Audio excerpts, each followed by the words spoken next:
I think a lot of us think of a farm in terms of like geographical. What are some other potential farms that people might be thinking about as we talk about this, more than just like the neighborhood or you know, my city or something like that? Right, okay. Here are the three things that you really need to take into account here. And if you guys got a pen and piece of paper, write these down. They're not hard. But they're things that people overlook consistently, and they see failure because they don't treat it as a business. So here we go. When you go into a farm, either somewhere you're working or have worked, or a new farm, if you're a newer agent or looking to break into another area, look at the turnover rates. So what is the turnover rate? The turnover rate is this. You take the total amount of homes in an area that you're farming, and you divide it by the number of homes sold in the last 12 months. That will give you the turnover rate. Now, you're traditionally going to see lower turnover rates in higher price markets just because you thin the buyer pool, right? But in the medium and lower price brackets of homes, you're going to see larger turnover rates. If you have a 2, 3, 4%, 5% turnover rate, that is a rock star area. Go after it.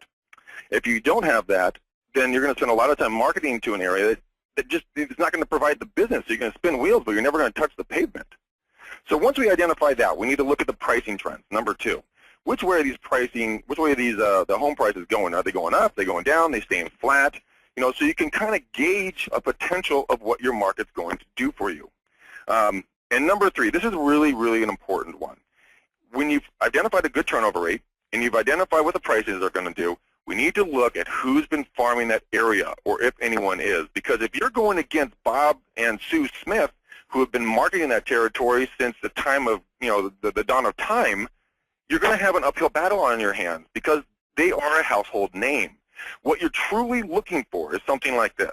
You want to look for an area that has a bunch of onesie, twosie agents that have done a couple of deals here and there, but there's no dominant one or two agents. Now, as soon as you find this, that is an area you want to get running and start hitting those doors, hitting the calls, setting up the meetings, and getting out there and become that person that everybody's going to know over time. But it's going to be hard work. I want to be really clear with everyone on this call right now.